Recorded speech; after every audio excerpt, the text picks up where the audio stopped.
Good morning students. In our yesterday's class we have already completed the uses of has and have. यानी अपने पास कोई भी चीज़ है, अगर उसका जो पोजीशन होता है, उसका जो अधिकार होता है, उसको चीज़ अपने पास होने का जो अधिकार होता है उसको बताने का तरीका जो है हम अपनी जो अर्लियर क्लास है, पिछली जो क्लास है उसमें हम ऑलरेडी कंप्लीट कर चुके हैं। आज कल हमने हैड की थोड़ी सी बात की थी कि कोई भी चीज़ अपने पास थी पहले पास टाइम में तो उसको बताने का तरीका होता है आई हैड। तो इस कॉन्सेप्ट को हम थोड़ा सा आज आगे लेके चलेंगे। तो कल जो थोड़ी सी मैंने आपको एक्सप्लेन किया था, आई हैड, कोई भी चीज़ अगर पास्ट में आपके पास थी और वो अभी एक प्रेजेंट में आपके पास नहीं है, now you don't have at the present time, तो उस चीज़ को हम कैसे बताएंगे? आई हैड से। मान लीजिए ये जो इसके जो सेंटेंस है वो कल मैंने आपको बताए थे, लेकिन थोड़ा सा मैं वापस में रिपीट करना चाहूँगी ताकि आप थोड़ा रिफ्रेश हो जाए। आई हैड, जैसे मान लीजिए आपके पास पहले एक लैपटॉप था लेकिन वो अभी नहीं है, तो I had a laptop. I had a laptop, मेरे पास पहले क्या था? एक लैपटॉप था लेकिन अभी नहीं है। तो पहले कोई भी चीज़ आपके पास थी तो उसको बताने का क्या तरीका है? आई हैड ए लैपटॉप, मेरे पास लैपटॉप था। मेरे पास कार थी, आई हैड ए कार। मेरे दो बेस्ट फ्रेंड थे, I had two best friends. मेरे क्या थे? दो बेस्ट फ्रेंड थे, I had two best friends. तो कोई भी चीज़ आपके पास थी पहले उसको बताने का तरीका आई हैड। अगर वो चीज़ आपके पास नहीं थी तो नहीं में क्या हमें प्लस करना है? वो हम इस चीज़ को हम कई बार जो है रिपीट कर चुके हैं। नहीं का मतलब होता है नॉट। कहीं भी नहीं, नॉट या नो लगाने से वो जो है नेगेटिव अपना किस में कन्वर्ट हो जाता है? इन आवर नेगेटिव सेंटेंस में वो मना करने वाली बात हो जाती है। तो मैं नेगेटिव सेंटेंस में मैं एक बात आपको और बताने के बाद मैं आना चाहूँगी कि जैसे मान लीजिए अपने पास कोई चीज़ है तो उसके पूछने का तरीका तो मैंने आपको बताया, डू यू हैव। और अगर पास्ट में आपके पास कोई चीज़ थी तो हम उसको कैसे पूछेंगे? उसको पूछने का तरीका क्या है? तो उसको पूछने का तरीका है, पास्ट की जो हेल्पिंग वर्ब है वो है डिड। किसका यूज करेंगे हम? डिड का यूज करेंगे। देखिए आप एक बार ध्यान से बोर्ड पे, डिड यू हैव। तो इसका जो क्वेश्चन होगा वो किससे होगा? Did you have. किससे होगा? Did you have. क्या आपके पास वो चीज़ थी? आपके पास वो चीज़ थी। जैसे अभी हम लैपटॉप की बात कर रहे थे, तो डिड यू हैव लैपटॉप, क्या आपके पास लैपटॉप था? अगर था तो आप क्या कहोगे? आई हैड ए लैपटॉप, मेरे पास क्या था? एक लैपटॉप था। और मना कर दीजिए, मेरे पास कोई लैपटॉप नहीं था। आई had not a लैपटॉप, या आप डायरेक्ट लैपटॉप भी लिख सकते हैं। I had not a laptop, मेरे पास कोई लैपटॉप नहीं था। तो मना करने का तरीका होता है I had not a laptop, मेरे पास कोई लैपटॉप नहीं था। पूछने का तरीका होता है डिड यू हैव। अब यहाँ पे हैव इसलिए आया क्योंकि डिड के साथ हमेशा फर्स्ट फॉर्म आती है। क्या आती है? हमेशा फर्स्ट फॉर्म। और जब भी डिड से क्वेश्चन किया जाता है तो उसका रिप्लाई हमेशा सेकंड फॉर्म में होता है। और हैव भी जो सेकंड फॉर्म होती है, have, had, and third form भी इसकी हैड ही होती है। और इसकी फोर्थ फॉर्म होती है हैविंग।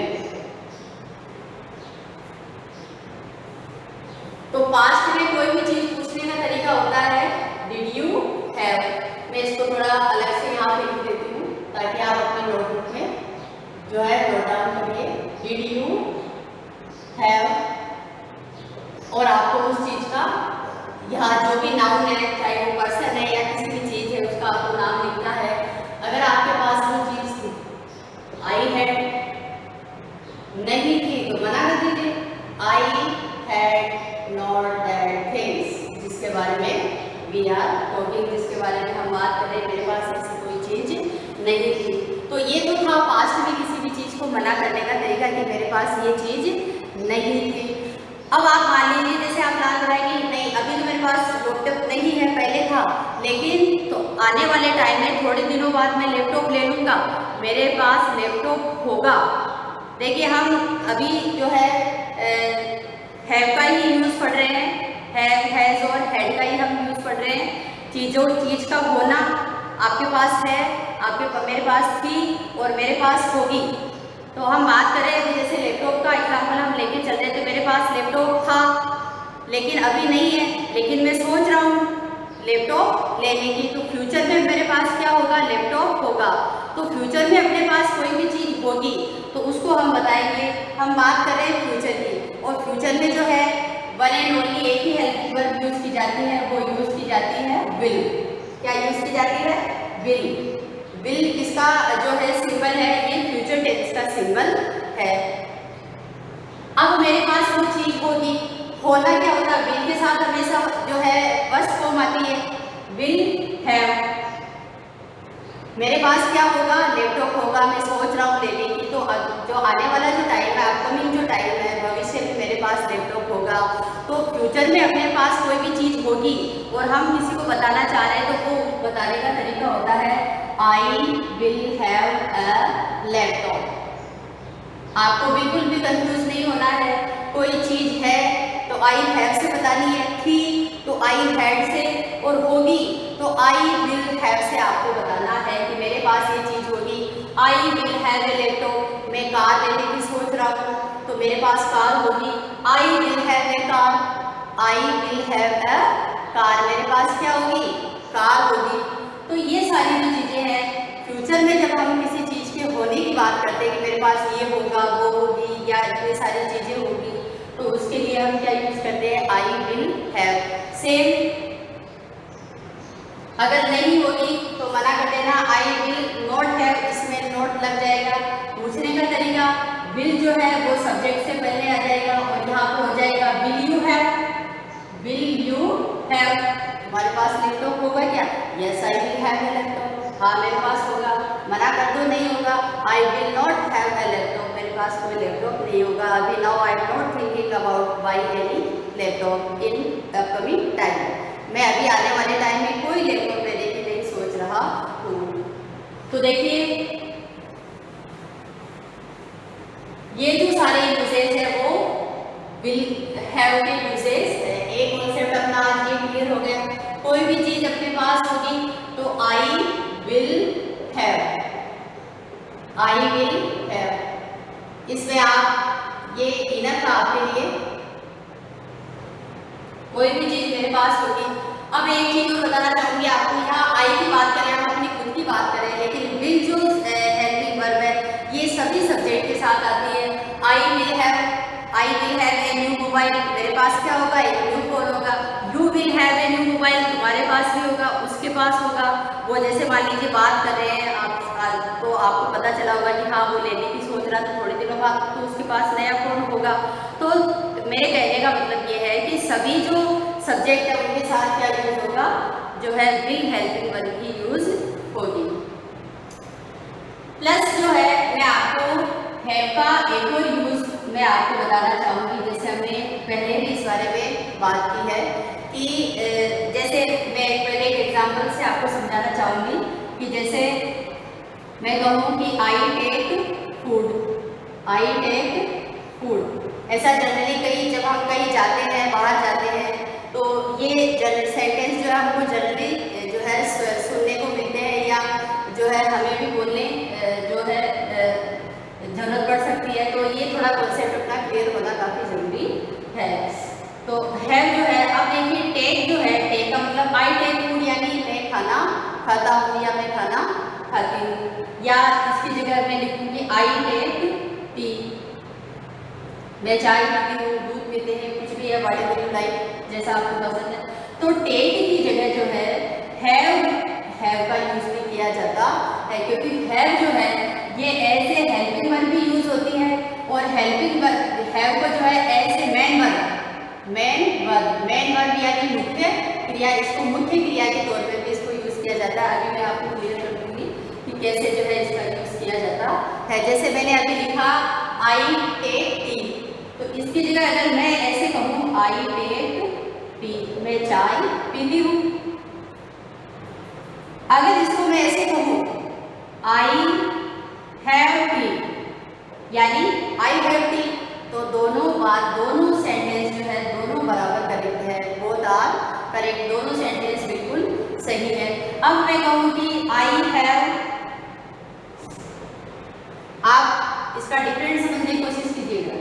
आई हैव, जैसे मैंने अभी जैसे हम सिंस सैटरडे को हमने जो है प्रेजेंट परफेक्ट टेंस के बारे में बात की थी, तो मैं उसी का सेंटेंस लिख रही हूँ। आई हैव टेकन टी, मैंने क्या पी ली है, मैंने चाय पी ली है। I have taken T. अब देखिए टेक की जगह हम क्या यूज कर रहे हैं, हैव। टेकन कौन सी फॉर्म हो गई, थर्ड फॉर्म, तो हैव की थर्ड फॉर्म क्या होगी, हैव, हैड, हैड।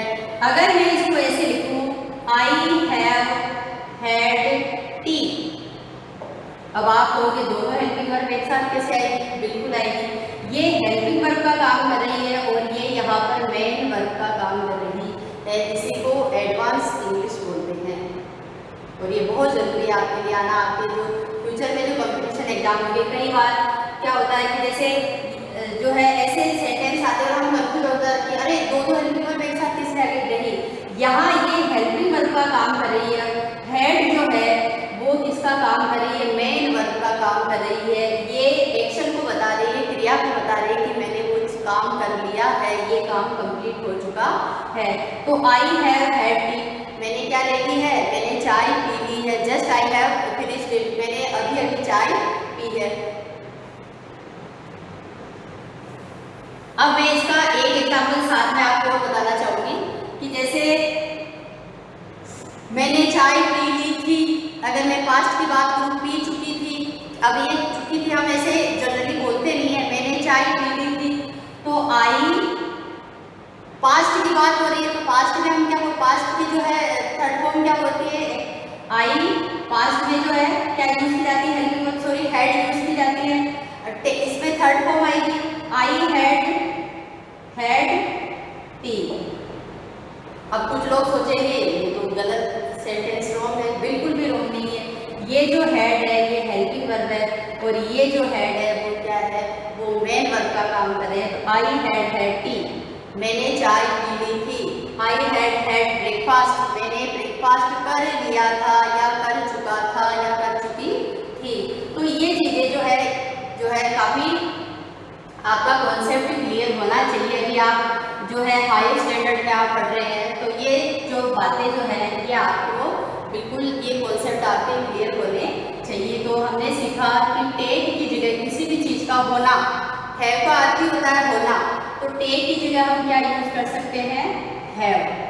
क्या यूज कर सकते हैं, हैव। जैसे मान लीजिए हम किसी को कहते हैं प्लीज टेक कॉफी या प्लीज टेक ए पेन, है ना, टेक इट, या हम कहते हैं कि टेक इट, ले लीजिए। तो टेक इट की जगह हम ये भी कह सकते हैं हैव इट, हैव इट। या इसकी जगह हम ये भी कह सकते हैं हियर यू आर। मान लीजिए जैसे आपके बॉस है या आपके टीचर है या जो आपसे जो बड़े होते हैं, उन्होंने आपसे जो कोई चीज़ लाने के लिए बोला है, जैसे उन्होंने आपके थ्रू जो है कोई चीज़ मंगवाई है, आप उनको जाके कहते हैं, तो एक तो हमारे बोलने का तरीका होता है कि हिंदी में हम कहते हैं ले लीजिए, हम कहते हैं take it sir please, take it madam. तो उसकी जगह अगर हम ये कहेंगे कि हियर यू आर, ये लीजिए सर आपने जो मंगवाया ये है, तो ये जो सेंटेंस होगा ये हैव इट और टेक इट के बदले में जो है इसके जो कंपैरिजन करते हैं इसकी तुलना में, ये काफ़ी पोलाइट होता है। ये जो सेंटेंस जब हम बोलते हैं, ये दिखाता है कि सामने वाला जो है वो काफ़ी डिसिप्लिन व्यक्ति है, काफ़ी पोलाइट नेचर का है, बोलने के तरीके होते हैं।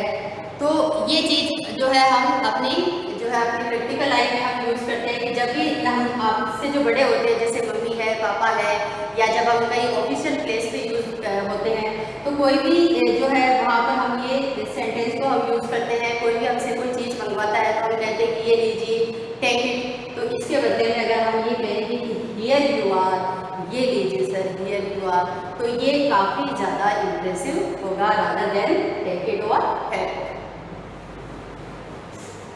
आप इन चीज़ों को नोट भी करते जाइए।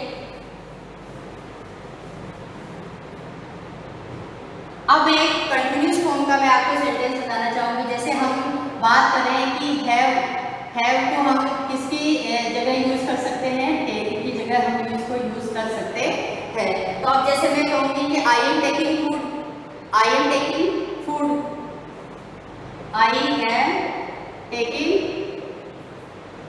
मैं यहाँ पे लंच लिख देती हूँ, आई एम टेकिंग लंच। तो हम बात करें, देखिए टेक की जगह हम क्या यूज कर सकते हैं, हैव। तो अगर मैं इसको ऐसे कहूँ या आपके सामने कोई ऐसे बोले I am having food, now I am having,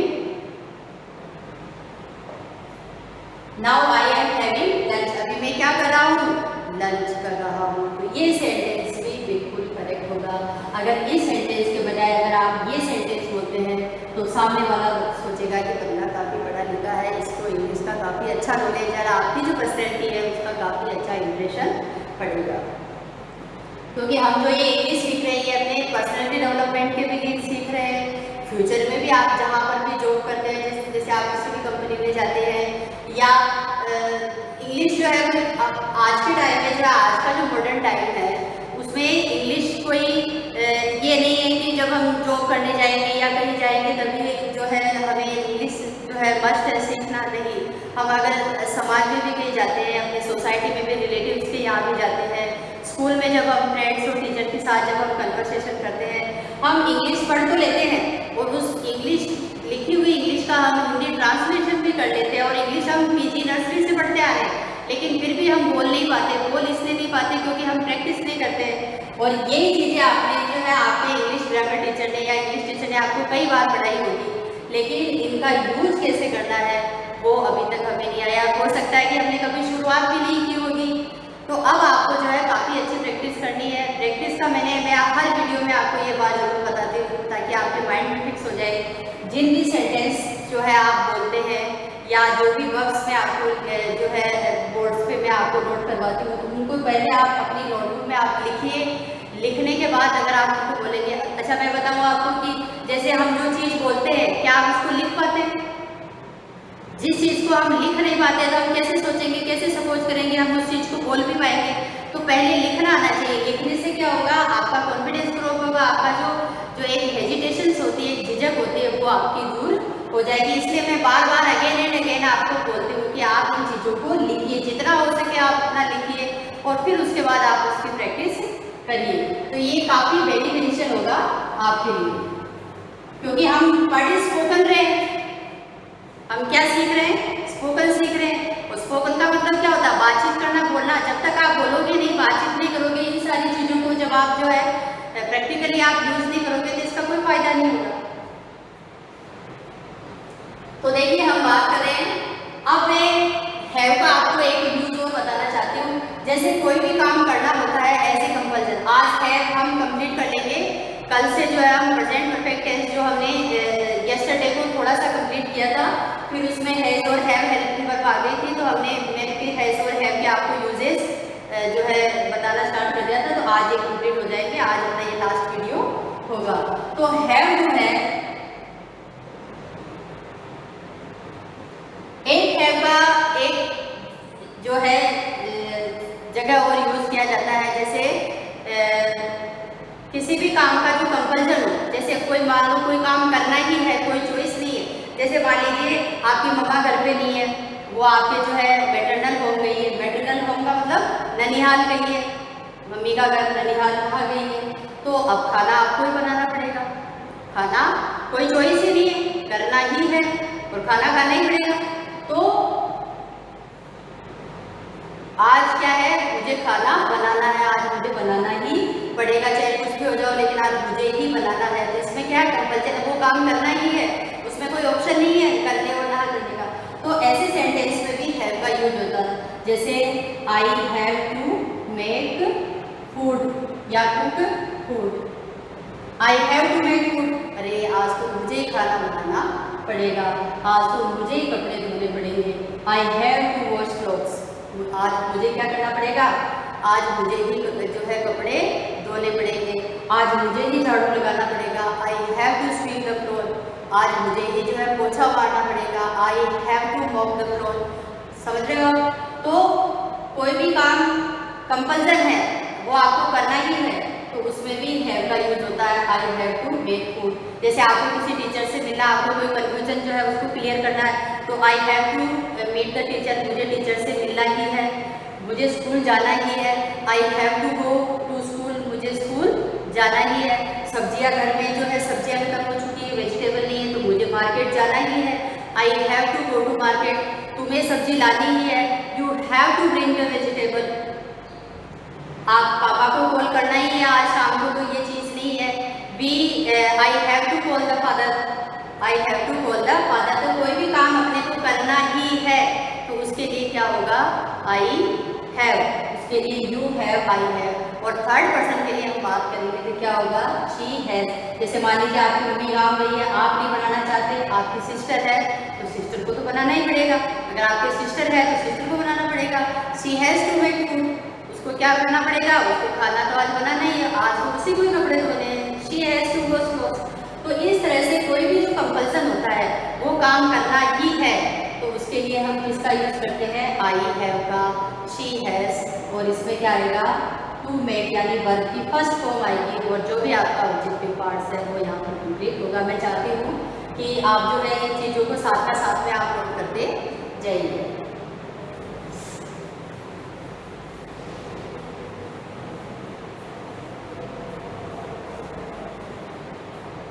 जब हम कंपल्सन की बात करते हैं तो उसमें वर्ब की फर्स्ट फॉर्म आती है, और अगर हम चीज़ों को अपने हैव का जब हम यूज़ करते हैं कि ये मेरे पास में है, तो उस समय वर्ब का यूज़ नहीं होता है। और हैव के साथ में अगर वर्ब का यूज़ होता है जब हम एक्शन कोई काम कर चुके वो हम प्रेजेंट परफेक्ट टेंस में, कल जो है हम इसके बारे में काफ़ी जो है डिटेल में बात करेंगे।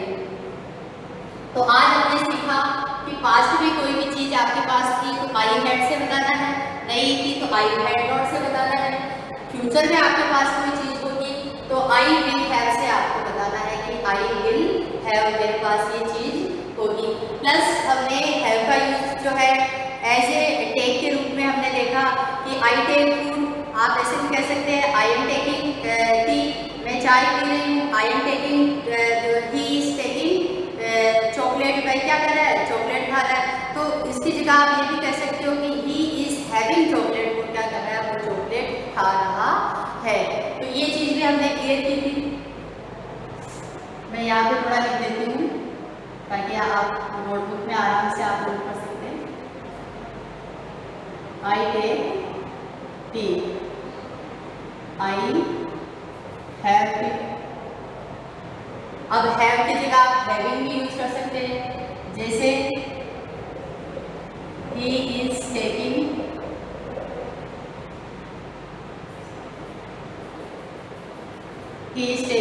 आइसक्रीम, वह क्या खा रहा है, आइसक्रीम खा रहा है। इसको हम ऐसे भी कह सकते हैं he is having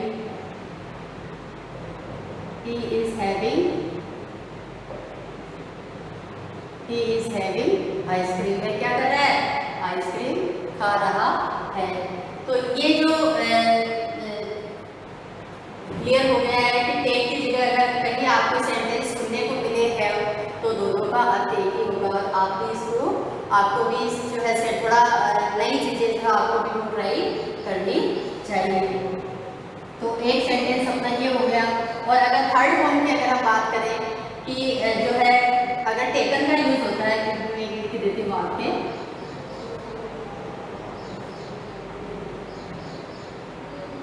जैसे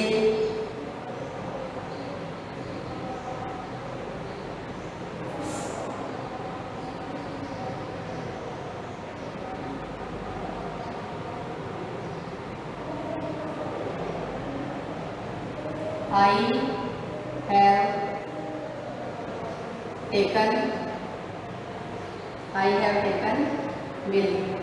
मैं क्या पी चुका हूँ, मैं दूध पी चुका हूँ या मैंने दूध पी लिया है। जस्ट अभी भी आई हैव जो है कंप्लीटेड। इसको हम ऐसे भी कह सकते हैं, अगर हम हैव की जो है पॉइंट से देखें, I have had milk, I have had milk,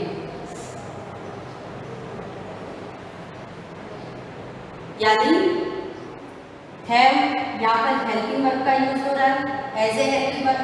had जो है वो यहाँ पर किसका काम कर रही है, वो यहाँ पर मेन वर्ब यानी एक्शन का का काम कर रही है। अगर मैं कहूँ I have taken milk, it's also correct. I have had milk, यानी ये भी करेक्ट है।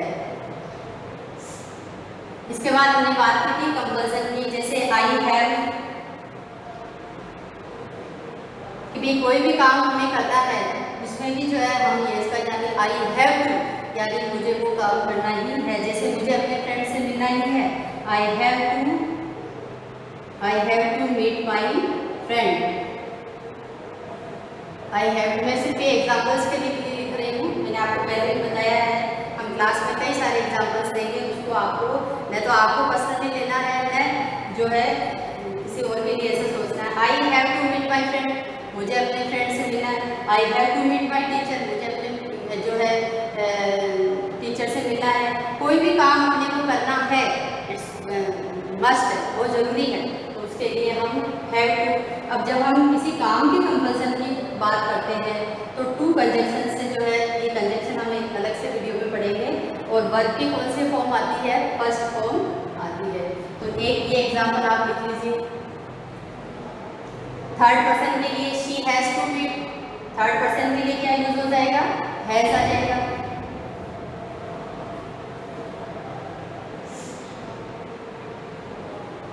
She and he has to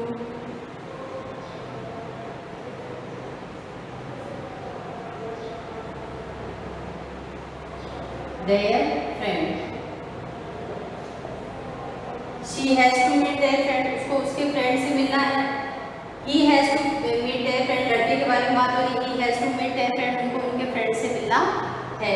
तो ये सारी चीज़ें जो है कंपल्सन के लिए कि कोई भी काम हमें करना है वो जरूरी है, तो उसके लिए हम आई हैव टू और ही हैज और शी हैज टू का हम यूज़ करते हैं। और यू के लिए भी अगर कोई बात करना चाहते हैं तो उसके लिए भी जो है क्या हो जाएगा, यू हैव टू। जैसे आपका भाई है, तुमको पढ़ना ही है, यू हैव टू स्टडी, तुम्हें पढ़ाई करनी है, you have to do study. तुम्हें एक पेज राइटिंग का लिखना ही है, you have to write a page of English, यानी तुम्हें इंग्लिश का एक पेज लिखना ही है। तो यूज से भी जो है हम कंपल्सन का सेंटेंस जब हम यूज करते हैं, कोई काम करना ही है तो यू हैव टू, फिर उसमें वर्ब की कौन सी फॉर्म आ जाएगी, फर्स्ट फॉर्म आ जाएगी। अब मैं कुछ जो है आपको वर्ब्स में आपको लिखवाना चाहूँगी, जैसा कि हम डेली कंटिन्यू करेंगे अपने हर वीडियो में, ताकि आपका वर्ब नॉलेज जो है वो थोड़ा बहुत अच्छा इम्प्रूव हो जाएगा। फर्स्ट फॉर्म यहाँ पर आपको लिखना है, फर्स्ट फॉर्म, क्योंकि मैं जो है कल वाली चीज़ में बार बार नहीं लिखूंगी, ये आपको लिखना है, याद रखिए मेमोराइज करके, ताकि आपकी प्रैक्टिस हो जाएगी। First form, second form and third form और fourth form. Fourth form means अपनी ING form, first form means basic form, base form, second form is the past form, third form past participle form and fourth form is the present participle form, जिसको हम जो है normally हम generally बोलते हैं कि ING form. अब जैसे देखिए, जैसे बर्न, बर्न यानी जलना, बर्न मीन्स जलना।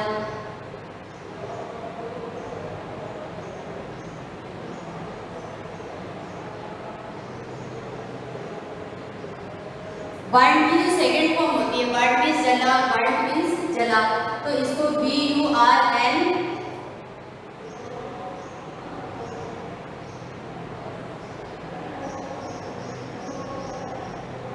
इसको बर्न और बर्न दोनों तरीके से हम बोल सकते हैं।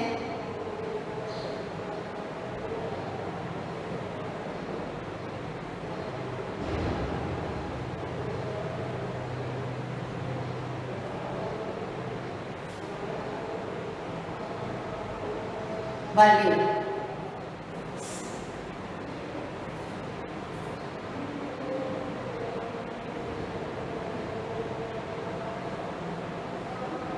नेक्स्ट जो है नाउन। नाउन मीन्स क्या होता है, जानना। जैसे हम किसी परिचित से मिलते हैं जिसको हम पहले से कहा था आई नो यू, अरे मैं तो आपको जानता हूँ। नाउन मीन्स जानना, second form is new, third form is non, जान गया। ing form is knowing.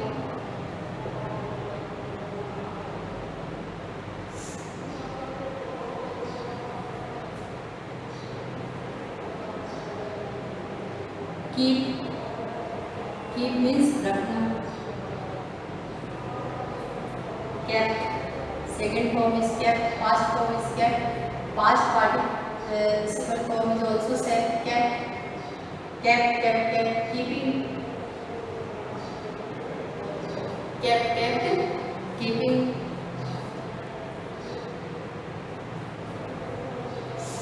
hide का मतलब होता है छुपाना. hide means छिपाना. hide hid छिपाया. past form hidden. hide hid hidden. hiding. sorry.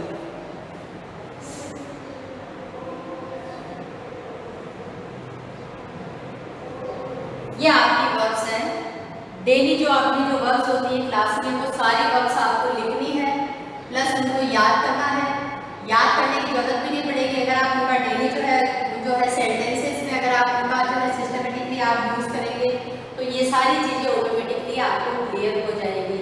और बार बार जब हम किसी चीज़ को यूज़ करते हैं, बार बार हम किसी काम को करते हैं, तो वो एक तरह से अपने हैबिट में कन्वर्ट हो जाता है. तो मैं ऐसे आशा करती हूँ कि आई होप सो कि भी आपने इंग्लिश में जो है बात करना स्टार्ट कर दिया होगा. जैसे जैसे सिंपल सेंटेंसेस मैंने आपको बताए हैं वो आपने यूज़ करना स्टार्ट कर दिया होगा. और मैं कहती हूँ कि आपको जो है जितना हो सके, जितना आप कर सकते हो उतना आपको इंग्लिश में ही बात करनी है. सोचना भी आपको इंग्लिश में, हिंदी में जो आप सोचना, अगर आप हिंदी में सोच के फिर इंग्लिश में उसको अगर ट्रांसलेट करोगे तो फिर थोड़ी दिक्कत आ जाएगी, है ना. और ये आपको स्टार्टिंग में थोड़ा सा डिफिकल्ट लगेगा, लेकिन जैसे जैसे आप इसको जो कंटिन्यूसली सिस्टमेटिकली आपको इस नॉलेज के साथ में, जैसे मैं आपको बता रही हूँ, वैसे अगर आप करते जाएंगे तो आपका डेफिनेटली आपका जो कॉन्फिडेंस होगा वो ग्रो अप होगा, बिल्डअप होगा, और काफ़ी अच्छी तरीके से कॉन्फिडेंटली और एकदम स्पष्ट जो है क्लियर इंग्लिश आप बोल पाने में जो है बिल्कुल आप कैपेबल होंगे. तो that's all for the today's class. So we will meet again in our next class with our new tense, present